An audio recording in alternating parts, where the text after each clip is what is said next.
In the last video, we looked at injecting dependencies into components to enforce separation.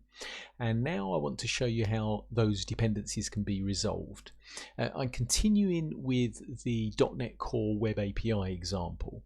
But again, these concepts apply to any programming language. There are also many dependency injection frameworks that you can use, and in my experience they all work in a similar way. But I'm going to focus on the built-in .NET Core dependency resolution for this video, as it's just available out of the box. So first, let's recap on the controller that we built. The controller we created was a very simple one, just for returning recipes from a database. But all of the components involved in the processing had all of their dependencies injected, which meant that each component had a single purpose. Okay. The controller itself has the iRecipes service injected on the constructor, and we created a concrete implementation of the iRecipes service here. The recipes service itself expects two dependencies. We've got the iRecipe formatter and the iRecipe database, and again we have concrete implementations of all of those things. So we've actually created all of the objects that we need. They're nice and neat and single purpose and all that good stuff. But when we run this web API up, we get an error. Luckily for us, it's a nice readable error, and it tells us exactly what the problem is.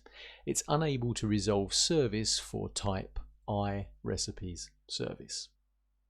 So although we've created all the objects we need, we haven't told the system how to create instances of them. What we need to do is to state that whenever the system expects an instance of an iRecipes service, for example, it should use recipes service. And the way we fix this is by implementing dependency resolution. Now, as I said at the beginning of the video, .NET Core has a built-in method of resolving dependencies. That's what I'm going to show you here, but the concepts are pretty simple, and there are many dependency injection frameworks that you can use for this. So these principles should apply to whatever you're doing. Okay, let's get to it. So what we need to do is we need to resolve our dependencies using the startup.cs file.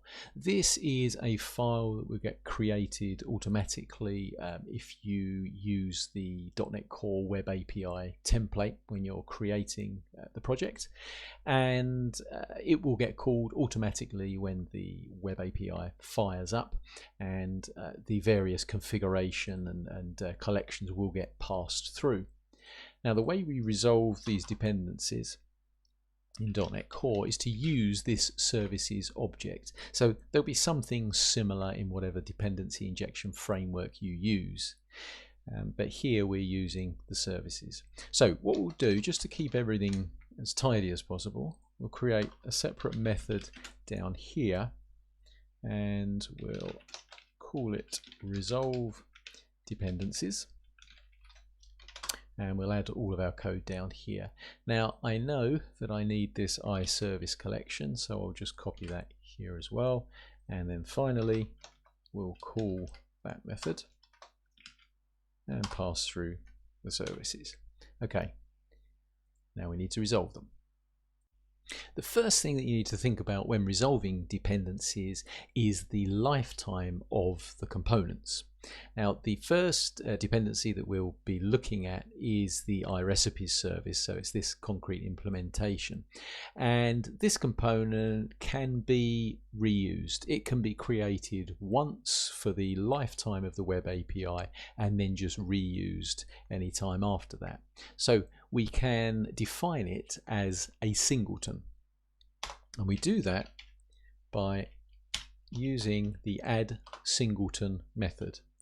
Now, quite simply, this uses generics, and we specify the interface that we're trying to resolve and then the concrete implementation to use, and that's it.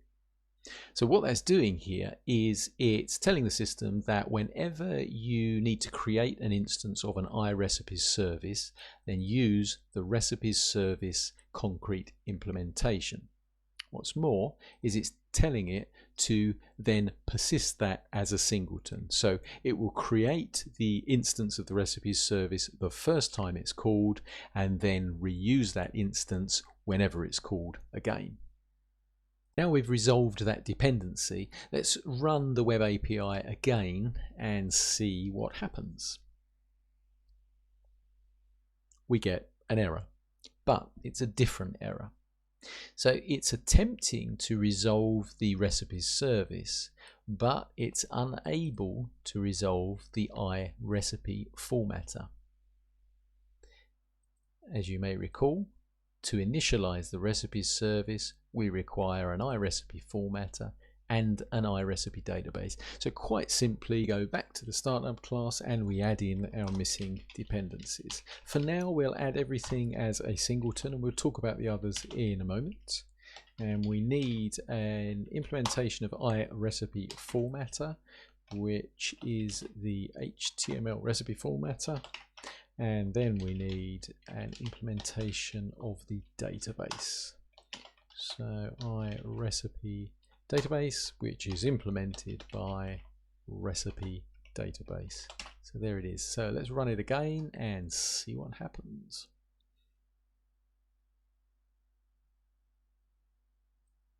And there we go. Our recipes are returned. So all of those dependencies have now been resolved. Thankfully, we can still put breakpoints into our components and see when they're created. So for example, in the recipes service, I'll put a breakpoint in the constructor. If I run this up again, we should see the breakpoint gets hit, and you can see that we've got our components that we expect passed in on the constructor there. Because this is such a simple controller, those components probably can exist as singletons and we're effectively done. But as I said, we'll just take a look at the other lifetimes that we've got. Well, one of them is add scoped, and what that will do is that will create a new instance of the object for every client request or connection. There's another called transient, and that will create an instance of the object every time it's requested. And although all of that was really simple, the key thing to take away here is that you've now made all of the components within your solution configurable. So if, for example, a request comes in that says, okay, we're no longer going to format recipes in HTML, we're now going to format them in JSON, for example. Well, instead of now having to pick through my code and find out all the instances of the HTML recipe formatter that are being created and replace those with the creation of the JSON recipe formatter, I just change it here in this one place. And now anywhere that the iRecipe formatter is being injected, the JSON recipe formatter that I haven't created yet will be used. And that's a real powerful feature. So if you followed all that, you now understand the core principles of dependency injection and dependency resolution. Of course, there's a lot more you can do with it. You can create factories, you can specify exactly how objects are created and so on, but you should now have enough to get started and be able to build on that. Well, I hope you found it useful. Please like the video if you did, to let me know. I plan to create a video on dependency mocking next for tests, so don't forget to subscribe if you want to be notified about that. See you again soon.